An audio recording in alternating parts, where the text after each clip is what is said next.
Olá, seja muito bem-vinda a mais um episódio do Conexão UFCG. Eu, Glória Kelly Mendes, juntamente com Kênia Alex, vamos conversar hoje com José Otávio Aguiar, professor do curso de História da UFCG, que vai falar conosco sobre o uso de jogos digitais no ensino de História. Professor, seja muito bem-vindo. Boa tarde, muito obrigado pela oportunidade. O nosso projeto é um projeto que se utiliza dos jogos eletrônicos, que são uma indústria e uma linguagem bastante difundida hoje, especialmente entre os jovens, uma indústria milionária, né, uma mídia muito consumida, mas também um campo de enredos, narrativas, enfim, um documento histórico como didática, como meio recurso didático, documento para o ensino da história, né? Então nós tanto temos os jogos eletrônicos como objeto de dissertações de mestrado, teses de doutorado, né? Quanto nós envolvemos esses jogos em experiências didáticas. E a nossa parceria atual é com o IF Campina Grande, né? Com o IFPB daqui de Campina Grande. São os alunos que têm saudades do conteúdo de humanas que eles tinham e quando foram para o IF não tem mais esse conteúdo. Nossa estratégia é juntar a eletrônica com história, né? É um curso de extensão? É um curso de extensão. Quantos alunos tem em média? Nós temos agora uma média de 80 alunos, né? É uma disciplina, vão desde os 14, 16 anos até aqui 42, que são os nossos alunos aqui, que tem uma extração muito variada, né? Mas todos eles com uma curiosidade muito grande sobre a história do leste asiático, né? Cansados de ver um pouco de teoria sobre orientalismo, que querem conhecer mesmo a historiografia japonesa e chinesa e que tem interesse em jogos eletrônicos. Muita gente que lidou com jogos eletrônicos mais jovem e agora quer voltar a essas leads, né? Professores de história que encontram uma permeabilidade maior com seus alunos a partir dos jogos eletrônicos, que a nossa ideia é sempre criar a metodologia de ensino a partir de um diálogo com os alunos. Então, o leste asiático parece, muitas vezes, uma coisa muito distante. Então, andando por Campina Grande, o que eu consigo ver de leste asiático? Para além das colônias coreana, japonesa e chinesa que existem em Campina, pouca gente sabe, né? É o restaurante japonês e chinês, é o conteúdo cinematográfico, são os mangás e são os jogos eletrônicos. Então, cada etapa do nosso projeto enfocou alguns desses aspectos, né? E assim, os meus alunos de mestrado e doutorado dou aula no programa de História e de Engenharia e Gestão de Recursos Naturais, né?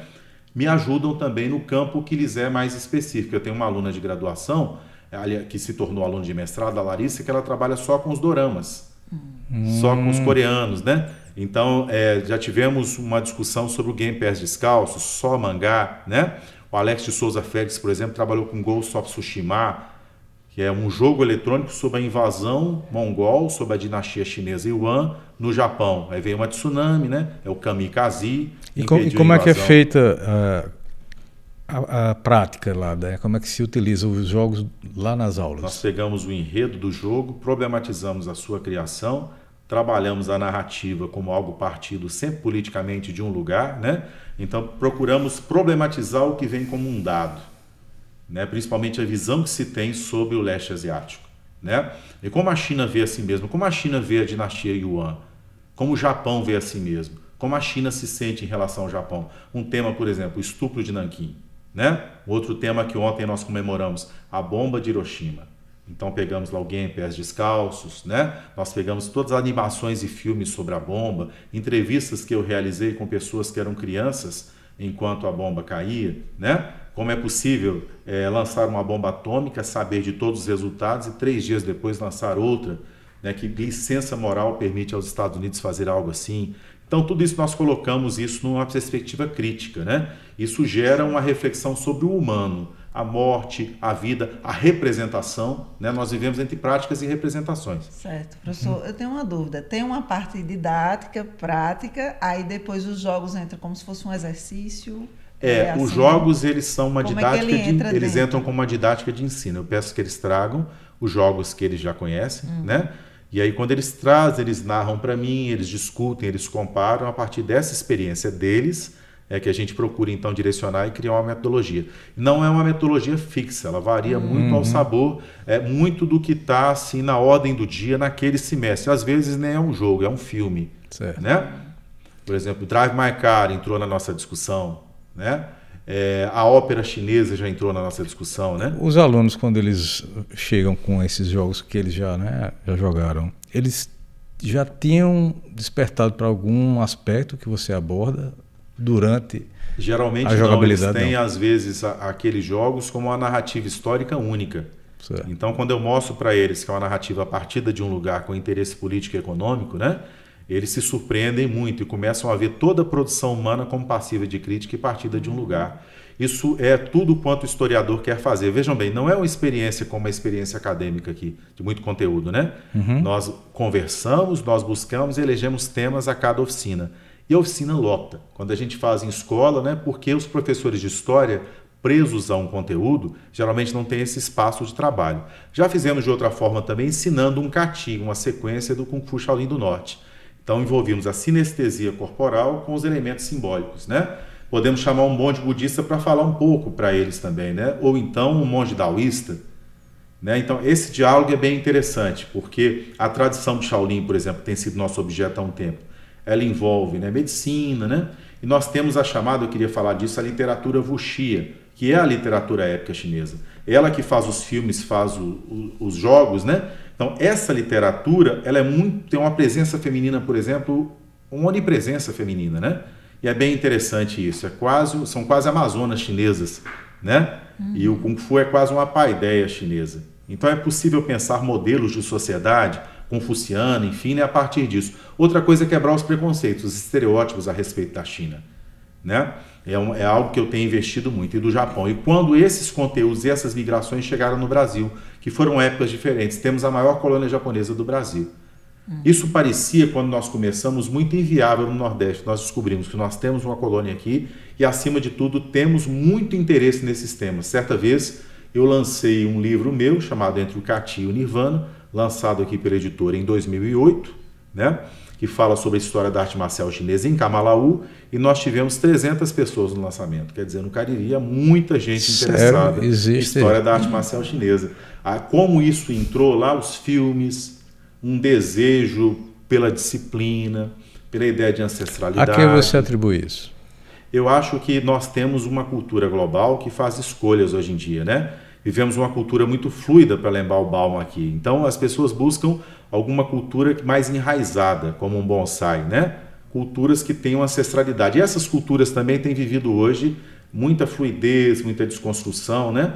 Então, acho que as pessoas buscam na arte marcial isso, a ideia de lealdade, né? Então, essas coisas devem ser estudadas na nossa sociedade. A ideia de respeito, reverência, né? Tradição. Existem pontos em comum nas culturas? As Sim. Nossas e as asiáticas? Eu acho que sim. Eu acho que, não obstante a cultura japonesa e a cultura chinesa na estrutura de pensamento confuciana sejam muito representadas de forma assim estereotipada a partir da disciplina, né? São culturas também paradoxalmente muito afetivas. E essa afetividade, a valorização da espontaneidade, por incrível que pareça, né, que eu sempre argumentei isso, que é uma cultura que tem uma espontaneidade de sentimentos que às vezes fica escamoteada pela representação externa, né, ela toca muito a alma brasileira. Porque é meio que um estereótipo isso, né, da tradição asiática de ser de haver um distanciamento, né, uma frieza no muito construído pelos norte-americanos. Você pega uma antropóloga chamada Ruth Bennett, que ela escreveu para os americanos um livro chamado O Crisântemo e a Espada, né? Essa imagem do Oriente é uma imagem construída e estereotipada, né? E é interessante, nós temos uma relação muito antiga com os japoneses, por exemplo, né? Portugal teve uma relação com o Japão. Sim. Lá no século XVI, é um filme recente do Scorsese chamado Silêncio, que trata justamente dos jesuítas que vieram também para a América Portuguesa, né? Então você tem jesuítas que estiveram lá e estiveram aqui, nas histórias conectadas, né? Então é muito mais próximo de nós do que nós pensamos.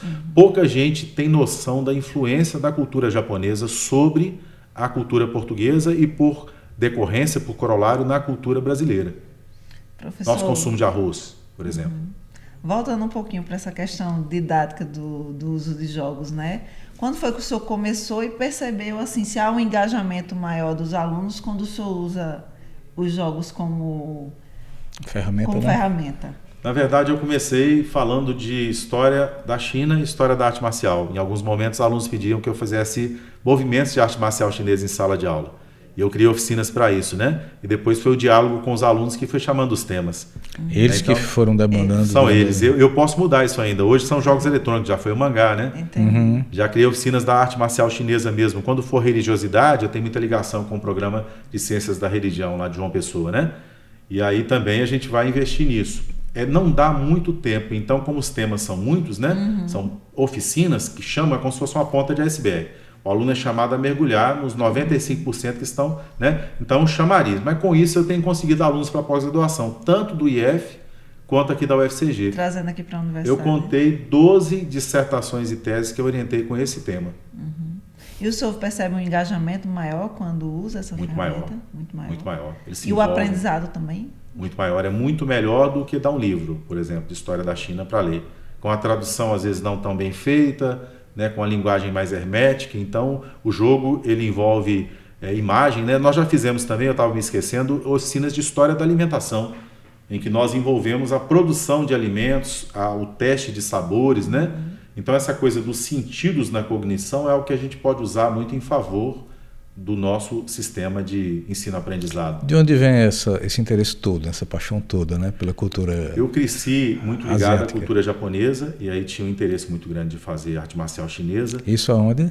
Lá eu nasci em Ubá, fui para Belo Horizonte, mas metade da minha família está no interior de São Paulo. Então eu passei minha infância inteira em viagens para o interior de São Paulo, né? Quando eu pude conviver com muitos velhinhos que ensinavam arte marcial, moceiros budistas, né? Sou um ávido leitor da tradição, tanto literária quanto marcial chinesa e japonesa, né? Se muita gente lá nem fala português, é verdade? Hoje em dia já falam, sabe? Sim, mas porque as novas gerações, o pessoal mais antigo, ainda é possível encontrar algumas pessoas. Eu conheci, assim como eu conheci escravizados, quando eu tinha 9, 10 anos eu conversei com escravizados ainda vivos, né? Eu conversei com gente que esteve no exército japonês e veio para o Brasil, gente que passou pela bomba, tanto em Hiroshima quanto em Nagasaki, né? Então tudo isso foi construído um caldo de cultura que para mim era algo diletante. Quando eu vim para a UFCG, eu me lembro como se fosse hoje o professor Antônio Clarindo, meu amigo, me convidou para ministrar a disciplina de História Moderna Oriental. Então eu transformei, eu que trabalho com História do Brasil, História Ambiental, História Indígena, né? Minha bolsa de produtividade CNPq é nessa área. Eu acabei fazendo essa coisa que une o diletante, o agradável, ao didático. Isso só tem crescido. Eu tenho sido chamado para grupos nacionais, né? Para bancas de professores titulares, como agora o professor Emiliano Unzer, que só trabalha com isso, né? O professor Guilherme Luz, da UFU, tem trabalhado com coisas semelhantes. O professor Rodrigo Ufa Poloni é professor de Kung Fu e professor de Sociologia. Então é interessante essa coisa de ser professor de arte marcial e, ao mesmo tempo, ser professor de História, né? Isso é algo que a gente veio construindo nos últimos 20 anos. São 20 anos de investimento na construção dessa história da arte marcial chinesa no Brasil. Certo, professor. Fiquei curiosa, que o senhor até falou na questão de determinado jogo não ser historicamente preciso. Para um docente que queira usar essa ferramenta, como é que ele vai trabalhar isso em sala de aula para avaliar esses jogos? Existe... Em outros contextos, inclusive, né? Assim, não só nessa parte de arte marcial que o senhor trabalha, dessa parte mas se um professor de história do Brasil que queira utilizar jogos. Eu fiz isso com um filme bem interessante, não sei se vocês gostam de filmografia chinesa, né? Ip Man, que é um filme que conta a história do mestre do Bruce Lee.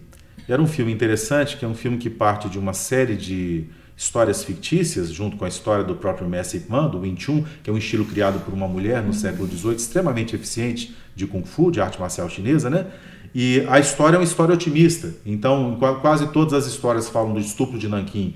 Quem não sabe, a invasão na cidade de Nanquim, que era a capital Japão, da China, né? Pelos japoneses, de uma selvageria sem tamanho, né? E ele faz uma narrativa diferente. Então, assim, a gente começa a apresentar para os alunos as várias possibilidades de narrativa sobre o mesmo evento, inclusive o silêncio. O governo japonês não reconhece o estupro de Nanquim. Até hoje. Até hoje. Como, por exemplo, a Turquia não reconhece o Holocausto Armênio, que foi citado pelo Hitler. Eles esqueceram do Holocausto Armênio, logo vão esquecer também do Holocausto dos judeus, né? Então essa possibilidade do ouvido, do esquecimento, ela é muito levantada, né? A ideia de que a história é uma narrativa baseada em documentos. Então a gente começa a se perguntar sobre quais documentos, né? Então é interessante, você parte de uma narrativa, de um filme e problematiza. A gente pode fazer isso com romance, a gente pode fazer com um conjunto de fotografias que são também narrativas. A fotografia é intencional, né? Ela não é uma realidade que se põe enquanto tal, né? Então é interessante, desde que você problematize a imparcialidade, né? Então, no caso, não tem como ter um controle. O professor tem que avaliar esse jogo e saber se ele é adequado. Eu defendo que a metodologia se construa no diálogo com os alunos, porque são realidades e escolas diferentes. principalmente que nós temos um déficit cultural, principalmente nas escolas estaduais que nós trabalhamos. Então, há alunos que não conhecem absolutamente nada daquilo. Então, se você chegar com conteúdo e não dialogar com eles antes, né? Então, dá um trabalho mesmo. Você tem que ir à sala de aula, dialogar com eles, começar com alguma coisa que chame a atenção, seja esteticamente chamariz ou interessante, curioso, né? Que geralmente é o chamariz do Oriente, é essa coisa da curiosidade. E a partir disso, você começa a ver que tipo de estratégia didática eu vou utilizar com esse grupo específico. Se fosse o mesmo grupo 6 meses, né? Mas nós estamos fazendo oficinas variadas, né? E aí o que acontece? É uma coisa legal. Aquele grupo que estava com a gente vai na outra. Né? Então, assim, eles ajudam a gente a fazer a próxima. E a gente vai criando uma escadinha de interpretação. Né? Eu tenho aluno ali do PIBIC, eu tenho gente que escreveu TCC, eu tenho mestre, eu tenho doutor. E um vai ajudando o outro, aquilo vai ajudando no processo e já está criando um campo aqui de orientalistas, digamos assim, então, na UFCG, né? Não é uma ferramenta que vai substituir, né? É uma ferramenta para complementar. É uma possibilidade. Eu não acho que a pessoa deva, por exemplo, ocupar 6 meses só com isso. Um professor não consegue, ele tem que pensar isso como uma possibilidade. Já pensamos em criar um jogo? Já. Né? Estamos em processo, estamos de auxílio de outros departamentos, né? Mas como isso é feito no Probex, né? Nós temos que pensar pelo período do Probex e ampliando o leque de possibilidades. Então temos alguma coisa esboçada, se alguém quiser nos ajudar, nos ouvindo aqui agora, é muito bem-vindo ao projeto. Certo, professor. Né? Você acredita que isso no futuro pode vir a substituir a forma tradicional de ensino? Eu acho que vem somar. Sabe, que eu acho que é uma interação humana, justamente essas interpretações. A decisão sobre quando utilizar ou não é muito do professor, com base no sentimento dessas possibilidades e impossibilidades humanas, sabe? O senhor vê resistência entre os docentes ou não? Não. Engraçado isso, né? O pessoal está Porque eu imaginei que houvesse, até história ambiental, que é outro campo que eu trabalho com história dos animais, houve uma certa dificuldade no princípio, né? Mas nesses campos não, né? Eu noto às vezes quando vou às escolas particulares, que eles também me chamam, né? Aí eu não me nego, né? Porque eu acho que eu tenho uma missão lá também quando chamam, aí nunca cobrado, é sempre Probex, tudo gratuito, tudo oferecido pelo UFCG. Eu noto as pessoas com ideia formada sobre o que é a China. China não é democrática, eu discordo. Sim, né? Todos os Então é interessante esses estereótipos. Eu fui esses dias a São Paulo, numa banca na USP, passando pela Avenida Paulista, havia uma propaganda anti-chinesa organizada, financiada pela burguesia paulista. Né? Então não imaginemos que não existe uma construção de uma desconstrução da imagem da China particularmente, agora que ela cresce, ela oferece possibilidades ao Império Norte-Americano. Né? É necessário problematizar isso, né? E criar instrumentos para que a pessoa tenha uma recepção mais crítica. Então eu acho que a gente tem um papel também com quem tem resistência. Né? A pessoa nunca leu nada sobre isso, não conhece o modelo político chinês, né? E trabalha a partir de estereótipos, geralmente religiosos, né? Essas prevenções religiosas, enfim. Qual seria digamos assim, a estratégia mais adequada, né, para se desconstruir estes e outros estereótipos, né, que existem mundo afora, né? Com a apresentação de possibilidades de documento, né? Então, narrativas de pessoas, o que eu tenho feito assim? Eu tenho um amigo, grande amigo, chamado Lauro Meller, professor da UFRN, que está por 2 anos na China. E a parceria com esse professor tem me ajudado muito, né? Porque ele tem gravado vídeos e nos enviado. E a gente leva aos alunos, vou começar a usar isso agora, na verdade, né? Para que ele dialogue com uma universidade chinesa. Esse é um templo chinês, esse é uma praça na China, esse é um estudante de ensino médio na China, né? Então é bem interessante, os estudantes estão aprendendo português, é um professor especialista na presença portuguesa em Macau, e aí ele fala português, né? E aí consegue falar com os alunos. Então é bem legal esse diálogo, né? É importante apresentar outras possibilidades, né? Para a gente pensar outras coisas da China para além da economia. Sim. Porque é uma colonização do imaginário a partir da economia, né?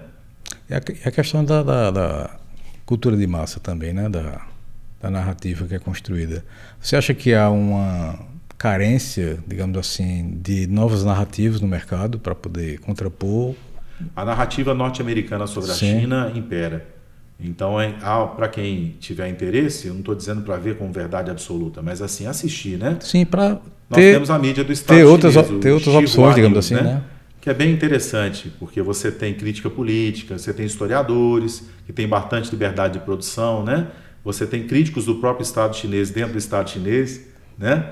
Então é interessante essa ideia de que tudo na China é muito controlado, né? Então é interessante que a gente desconstrua essas coisas, né? Uma sociedade muito plural, muito grande, com muitas culturas envolvidas, muitas religiões, dotada de uma espiritualidade bastante forte, que nem sempre se resume a uma religião, confessa, né?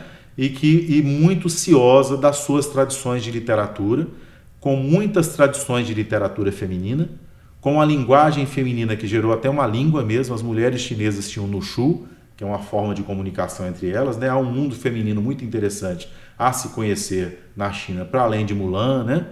Para além da Yin Wing Chun, que criou um estilo de arte marcial. Então há muitas coisas interessantes. Meu amigo Rodrigo Ufa Poloni escreveu um artigo chamado Eu Sou a Invencível Deusa com Espada, que ele pega a trajetória de várias mulheres chinesas, né? Inclusive na produção, não dá tempo de falar aqui, mas assim, é importante pensar quem produziu o jogo. Que ele é uma produção, né? Logo ele é uma narrativa, né? Você pega o Ghost of Tsushima, ele é uma super produção, não sei se vocês conhecem, né? Não super produção, com imagem muito boa, né? Muito bem financiada. Então assim, ela serve ao quê? O que o Japão quer lembrar daquilo? Depois da Revolução Meiji, quando o padrão do Bushi, do guerreiro, passou para todos os cidadãos japoneses, né? O que isso custou a eles? Por que o Japão quer se representar? Não tem o Durval, meu colega Durval Muniz de Albuquerque, que escreveu a Invenção do Nordeste, né? Houve uma invenção do Japão também, por parte do próprio Estado japonês, na primeira metade do século XX, né? Pega autores como Eiji Yoshikawa, né? E aí, como isso chega ao Brasil? Eu me lembro que no Motivo, uma vez eu fui fazer uma oficina e tinha um aluno com o volume do Musashi, do Eiji Yoshikawa, né? E as pessoas terminam aquilo ali pensando que passaram a conhecer o Japão. Tem uma imagem idealizada do Japão, né? É importante desconstruir, mostrar um Japão plural, né? Com muitas possibilidades culturais lá dentro, com indígenas, que eles têm indígenas no Japão. Sério? Né? Então, é interessante, né? Você tem indígena na China, tem indígena no Japão, tem indígena na Rússia, né? Então, é legal pensar assim, de forma comparada. A gente chama isso de Connected Histories. Tem um historiador indiano chamado Sanjay Subramanian, que ele nos ensina a pensar histórias conectadas. Os seres humanos estão em trânsito, né? Então, toda a ideia de uma cultura fechada ela é muito ilusória. Essas culturas se constroem umas às outras. Elas sempre estão em diálogo, né? Então, não existe uma cultura chinesa que esteja parada, ela está em transformação.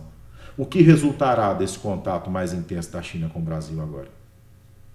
Né? A partir de uma série de ações norte-americanas, a nossa relação com eles está se intensificando. Será também uma relação cultural. Como será essa recepção? Não só da gente, mas deles em relação aos conteúdos brasileiros, né? Sempre fiquei encantado pensando na recepção da Bossa Nova no Japão e o sucesso que a Bossa Nova faz lá. E os grupos são muito bons. Coreia do Sul é outra coisa, outro universo. Né? Coreia do Sul é outro universo. Outra recepção, vibe. Sabe? É outra cultura. Eles são fisicamente muito diversos entre si. A ideia de que japonês é tudo igual, né? Que a gente tem aqui tem que ser desconstruída, né? Eu sempre digo para os alunos, olha, você entra numa igreja lá em Igaraçu, a mais antiga do Brasil, já foram? Já. Você entra nela, ela é vermelha e dourada. E eu digo a eles, ó, quando a mulher veste calcinha vermelha, isso não é um registro sagrado. Né? Na hora que você pensa no fogo do inferno, na construção do inferno no mundo ocidental, é vermelho, né? Na teologia, na representação artística daoísta e budista, vermelho e dourado estão no altar. E quando os jesuítas estiveram lá, trouxeram para cá. Muitos artistas chineses vieram para cá no século XVI, XVII e XVIII. Lá em Sabará, nas minhas Minas Gerais, saudosas, né? Tem uma igrejinha lá em Sabará, chamada Igrejinha do Ó. Quando você abre, são pagodas pintadas na parede. Ele mudava o nome, Manuel da Silva, né? Se catolicizava, se batizava, mas é um chinês. Então nós temos chineses e japoneses aqui desde o século XVI. Eu fiz uma exposição uma vez sobre biombos sobre os estrangeiros. Existe uma palavra japonesa chamada Namban, né? Que são os bárbaros do sul, os estrangeiros. Biombos que representavam indígenas brasileiros no século XVI no Japão. Certo, professor. Voltando ainda à questão do uso de jogos, né? Quais critérios que o senhor leva em consideração, além dos alunos, né? Hoje em dia tem sido o alcance do jogo. Então o jogo é escolhido de acordo com o alcance dele entre aquele grupo de alunos, sabe? Porque como nós temos pouco tempo, nós temos que partir de algo que já dialogue com o imaginário daquele grupo de alunos. Então, quando é arte marcial, eu me lembro quando eu lancei Entre Catinho e Nirvana, meu livro, eu vendi 12 no posto de gasolina aqui. na frente. Estava no carro, o frentista perguntou, custava R$8 na época. Né? É bem pequenininho o livro, é bem didático, pequenininho, né? E aí vendeu porque ele é frentista, mas ele tem interesse por arte marcial. Assistiu filme de arte marcial, né? Sim. Essa é a permeabilidade a qual eu me refiro, sabe? Então, não importa... É o apelo, digamos assim. É o apelo. Não sei o que vai chamar em você para aprender sobre a China, né? Mas eu vou partir desse apelo e não de um conteúdo intelectual fechado que eu tenho, que você tem que prestar atenção no que eu vou falar, sabe? É o restaurante japonês, é o sushi que você gosta de comer, é um gyoza. Eu adoro gyoza, por exemplo, né? Aí eu tenho meu amigo aqui, né, o Diego Barreto, que tem um restaurante Paraíso, né? E ele foi na sala falar pra gente dos sabores, né? Que é outra coisa legal, a história da alimentação. Só que cada semestre eu trabalho um tema, né? Os jogos já é o segundo semestre, quer dizer, tem rendido mais do que os outros temas renderam. E já tem planos para os próximos apelos, digamos assim? O que eu queria fazer, eu não sei se eu consigo, né? Que eu preciso de colaborações, é a montagem de um jogo nosso. Sim. Se seria especificamente, que tem como dar um spoiler? Para ensinar a história, né? Então nós pegaríamos, por exemplo, a história da China a partir da arte marcial, que é uma proposta que eu tenho já há algum tempo. Eu escrevi um livro chamado Punhos, Livros e Espadas, que é a história da República Chinesa a partir da arte marcial, né? Então a história da República Chinesa antes da Revolução Cultural é muito pouco conhecida. Houve um esforço de sistematização das artes marciais chinesas, como o Japão fez com o judô, né, com o karatê de Okinawa, e esse esforço era um esforço didático para criar um Estado chinês liberal. E ele não foi bem sucedido à época, mas gerou uma série de sistematizações que permanecem até hoje. E a China criou o Wushu moderno, que é o esforço do Estado chinês de divulgar também a arte marcial. E para a gente entender isso, a gente tem que ver que no Japão a arte marcial é um detalhe da elite. Na China a arte marcial é difundida por todas as classes sociais e todas as religiões, inclusive o Islã. Os uigures têm a sua arte marcial, minoria. Né? E qual seria o objetivo prático disso? Além... Ensinar a história da China. Não, eu estou falando de lá, esse esforço que eles fizeram em disseminar, né, a prática das artes marciais. Eu acho que na medida em que eles chamam de Kuoshu, Kuoshu são as artes nacionais, né? Então, a ideia de criar uma arte única é a ideia de unificar a nação, como, por exemplo, a própria ideia do mandarim, da dinastia Man, né? Como língua única, né? Então, você tem o Wu, você tem o cantonês. Então, são disputas também culturais dentro da China, né? Certo. Como você tem hoje em dia Taiwan. Em Taiwan, você tem a prática de muitas artes tradicionais, cada um quer ser mais China do que o outro, né? Mas, de certa forma, esses enfrentamentos também são objeto de estudo nosso. Esse enfrentamento entre as tradições marciais são tradições históricas e culturais. Isso seria, digamos, uma política de identidade nacional. De construção de identidade nacional. Que aqui no Brasil, com esforço pequeno, já se tentou fazer com a capoeira. A criação da guarda capoeira no início do século XX, né? Certo. Então, a ideia de também, no caso do Yaoman, que é um estilo de andarilhos, né? Que só tem representação hoje a partir do meu amigo mestre Fabrício Veras em Campina Grande, o mestre da China não ensina mais, né? A ideia de sistematizar e pasteurizar, estatizar o ensino dessas coisas, que fugiam do controle. Que arte marcial você tem? Daoísta, budista, muçulmana, né? E as artes de família, tipo o Wing Chun, né? Criada pela senhora Yin Wing Chun, envolvida em lendas, né? Que o soco dela é só central, ela não tem os socos laterais, né? Então é um estilo muito mais direto, cujas bases são absolutamente diversas, né? De forma que falar em Kung Fu é uma generalização. São artes marciais muito variadas e são tradições em disputa, com os japoneses, com os coreanos, o Taekwondo, né? Eu gosto de pensar assim, você não tem a tradição grega com as suas colunatas que representam o direito, o Estado, todas essas representações de democracia que nós temos, né? A pagoda chinesa foi também uma representação cultural, que houve colonizações, estados vassalos, o Vietnã atual, a própria Coreia, né, a dinastia Joseon, né, foi uma dinastia longa, né, submetida à China dos Ming e depois aos Manchu. Né, então é interessante pensar também uma China plural. Isso é importante. O próprio Tibete, né, são culinárias diversas, são budismos diversos. Um é o Shan, outro é o Zen, outro é o tibetano, né? E tudo isso, se você conversa com um jovem de 17 anos que joga, esses símbolos estão todos ali. É o Chi, né? Aí você pega desde os Tokusatsu, Jaspion, Changeman, né? São linguagens que isso foi para os jogos. E o que é que já dá para perceber, né, de aprendizado? Eu percebo os alunos criticando as tradições de jogos, né? Isso é muito ocidentalista, isso reforça muito estereótipo.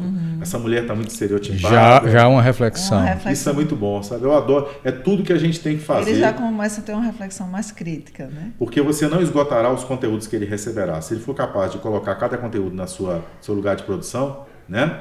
Isso, para mim, é a vitória. Sobre um aluno que não será historiador, que é o caso do aluno do IF, né? Isso. Então, talvez o meu papel maior não seja com os meus estudantes de história, que tem isso que eu estou falando aqui, de cor e salteado. Seja com aqueles que eu tenho que conquistar para a reflexão histórica, que é uma reflexão crítica, que não incentiva certezas, mas comparações, localizações, né? Que aí vai para várias áreas, né? Essa reflexão crítica. Discernimento, né? Você não pode jogar um caldo de cultura todo fora porque você não gosta de alguma coisa. Eu combato muito aquela coisa assim, veja o estupro de Nanquim. O Japão é um país imperialista e cruel. Isso é uma inverdade. O Japão é muito plural. Eu escrevi um artigo só sobre as vozes dissonantes dentro do Japão, sobre a guerra. Pessoas que se submeteram a serem mortas porque criticaram o Estado fascista japonês durante a guerra. Criticaram o imperador, tiveram a coragem suficiente para isso. O Estado nazista teve críticas internas, né? Certo. Então seria muito injusto nós imaginarmos que a população japonesa teve culpa, né? Ou como culpar toda a população norte-americana pela bomba atômica, ou toda a população alemã, né? Isso. Então é necessário, esse discernimento é essencial, ele cria empatia humana. Ok, professor. O assunto é vasto, né? É. A curiosidade é grande. Jogo é bom para pensar ser humano. É verdade. Jogo não é uma inteligência artificial, né? Ele é algo que você pensa para pensar ser humano. Se você trouxer a inteligência artificial para isso, ela é muito boa, né? Os benefícios são grandes, né, professor? Então, eu agradeço a sua participação aqui no nosso programa. No nosso programa. Muito obrigado. E a gente finaliza aqui mais um episódio do Conexão FCG. Muito obrigado pela audiência e até o próximo programa.